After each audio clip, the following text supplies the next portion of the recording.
2027 में उत्तर प्रदेश में कौन जीत रहा है मैडम? 2027 का बीजेपी को वहां पर, और आज आपको बता दूं 2027 में मायावती भी बिल्कुल खुलकर आगे आएंगी। बंगाल चुनाव में ममता दीदी का क्या भविष्य दिखाई दे रहा है? सबसे पहली बात उनकी हेल्थ, दूसरा उनका जेल यात्रा, पूरे योग बने जेल हैं। योग है जी, उनकी कुंडली में एक हॉस्पिटल जाने के, एक जेल जाने के पूरे योग हैं। बहुत बड़ी प्रेडिक्शन है, बहुत बड़ी प्रेडिक्शन है।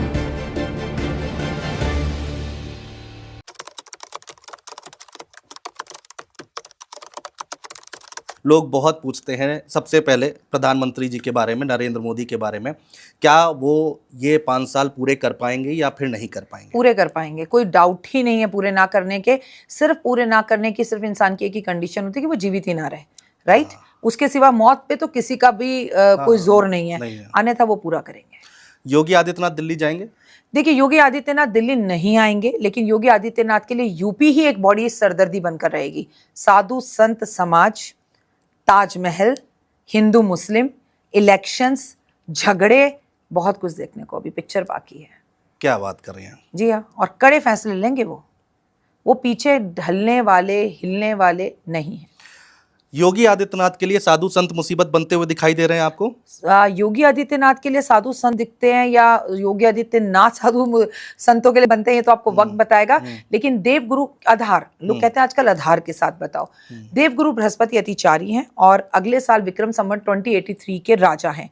तो साधु संत समाज, टीचर, एस्ट्रोलॉजर्स और धर्म से जुड़ी हुई कोई बात, धर्म युद्ध, मस्जिद, मंदिर, इस तरह के विवादों में फंसता हुआ यूपी मुझे दिखाई देता है। शंकराचार्य जी अभी यात्रा निकाल रहे हैं यूपी सरकार के खिलाफ, योगी आदित्यनाथ के खिलाफ। क्या ये आने वाले वक्त के लिए बड़ा संकेत है? बड़ा संकेत और बड़ा बवाल भी है, बड़ी प्रॉब्लम भी है। सड़कों पर जुलूस उतरना, लोगों का कटना मरना और विरोध करना जनता का, जैसे किसान आंदोलन, ऐसी चीजें। तभी तो अभी से आपसे कहा मैंने, युद्ध अभी बाकी है। मैंने शंकराचार्य जी का पॉडकास्ट किया था जी, तो उन्होंने कहा धर्म युद्ध शुरू हो चुका है जी, एक लाइन में उन्होंने बोला। जी, तो इसका अंत क्या होगा? इसका अंत अभी नहीं होगा, 2030 में होगा। अच्छा, ये तो बस बढ़ता ही चला जाएगा, कभी इस साधु को, कभी उस संत को। और मैं पहले भी बता चुकी हूँ, 2026 में हम किसी साधु संत समाज के बड़े व्यक्ति को इस दुनिया से जाते हुए देखेंगे। मतलब दिल दहल जाए ऐसा वाला कि अरे वो, उन्होंने समाधि ले ली, उन्होंने ये जीवन छोड़ दिया, उन्होंने प्राण त्याग दिए, ऐसी वाली स्थिति। 2027 में उत्तर प्रदेश में कौन जीत रहा है मैडम? देखिए, 2027 का उत्तर प्रदेश का इलेक्शन अगले 10 साल भारत के निर्धारित करेगा, ये मैं आपको बता दूं। और 2027 का बीजेपी को वहां पर जीतना बहुत मुश्किल होगा, बड़े कांटे की टक्कर होगी। और केवल बीजेपी ही नहीं, केजरीवाल भी ऊपर रहेंगे।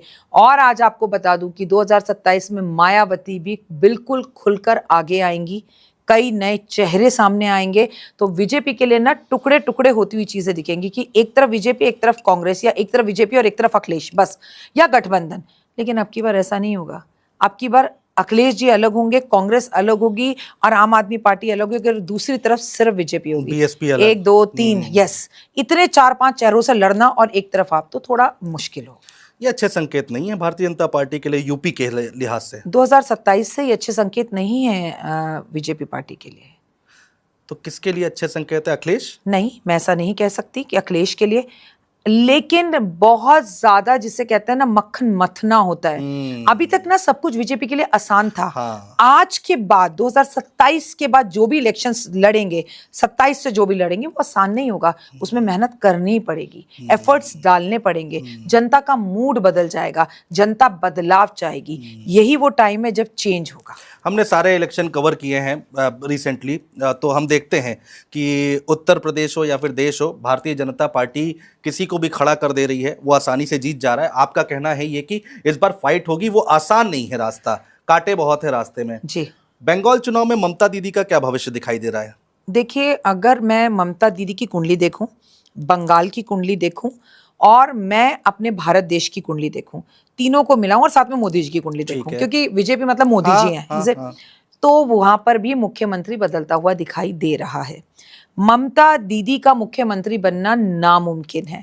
बीजेपी के लिए ऑल्दो बहुत मुश्किल है बंगाल में इलेक्शन जीतना, ऐसा आप लोगों को लगता है, लेकिन इस बार बंगाल में हिंसा भी होगी, दंगे भी होंगे और इलेक्शन भी बीजेपी ही जीतेगी। ऑल्दो बीजेपी जीतने के बाद भी अपने मुख्यमंत्री को या अपने उस शासन पर अपना विजय और अपना आधिपत्य बिठा पाए, वहां पे हिंसा होनी शुरू हो जाए, वो थोड़ा सा मुश्किल होगा। जैसे हम कश्मीर जीत तो गए हैं, जी। कश्मीर में से 370 हटा तो दिया है, लेकिन शांति कश्मीर में अभी भी नहीं है। वैसा ही बंगाल का हाल होगा।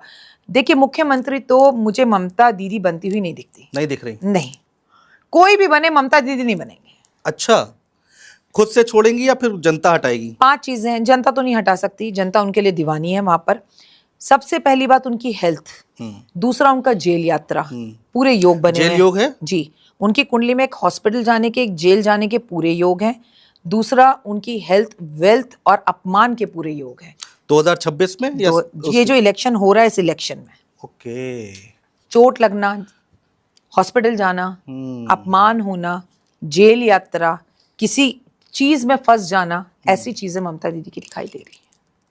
अच्छे संकेत नहीं है ये ममता दीदी के लिए। नहीं, अच्छे तो नहीं है। और उनके चाहने वाले बहुत गुस्सा करते हैं, लेकिन इसको नेगेटिव ना सोचकर मैं कोई उनसे कोई दुश्मनी थोड़ी निकाल रही हूँ। आप ये सोचिए कि इसका उपाय किया जा सकता है, उनको कैसे बचाया जा सकता है, क्या हल निकले। देखिए, कॉन्फिडेंस अच्छी बात है, लेकिन इस इलेक्शन में ममता दी ओवर कॉन्फिडेंस है। खेला ना हो बे, इस बार खेला नहीं होगा। बीजेपी आ सकती है? आएगी, सकती क्या है, बीजेपी आएगी। बीजेपी सरकार बना रही है कोलकाता बंगाल में, मुश्किल से, प्रॉब्लम से, हिंसा के साथ, झगड़ों के साथ, लेकिन बना रही है। बहुत बड़ी प्रेडिक्शन है ये, बहुत बड़ी प्रेडिक्शन है। अभी ज़्यादा वक्त नहीं है, 2 महीने बाद हमें पता चल जाएगा कि क्या होने वाला है। बिहार चुनाव में हमने देखा था आपकी प्रेडिक्शन, हालांकि आप हमारे चैनल में पहली बार आई हैं, लेकिन हम आपको सुनते रहते हैं। आपने कहा था कि नीतीश कुमार, जो कि शायद ही किसी भी एस्ट्रोलॉजर ने बताया होगा कि नीतीश कुमार दिल्ली जाएंगे। सबने ये ज़रूर कहा था कि नीतीश कुमार कार्यकाल पूरा नहीं करेंगे और इतनी जल्दी वो हट जाएंगे, ये हम लोग को उम्मीद नहीं थी। लेकिन एक बात, जो दिल्ली जाएंगे, ये आपकी सही साबित हुई, परफेक्ट एकदम।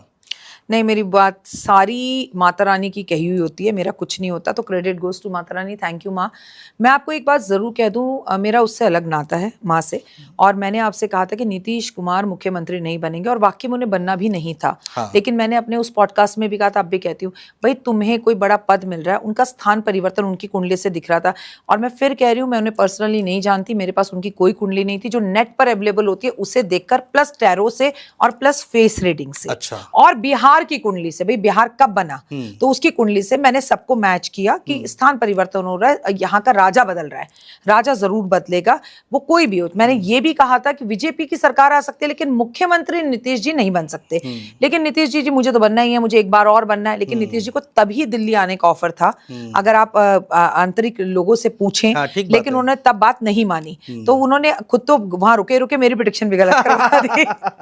तभी चले जाते तो बेहतर था। तो वो दिखता है, अगर आप सही ज्योतिष की जानकारी और ग्रहों की नॉलेज रखते हैं और आप साधना करते हैं। मैं आपको बताऊं, आपको कुंडली देखनी आती है, लेकिन आपके साधना नहीं है, तो फिर आप, अगर साधना कुछ नहीं होती ना, तो नरेंद्र मोदी जी केदारनाथ बद्रीनाथ जा जाके फिर साधना ना करते, गुफाओं में ना बैठते। ये तो जो करता है उसे पता होता है कि साधना में कितना है। भगवान खुद कान में आके बोल जाते हैं, ये बोल,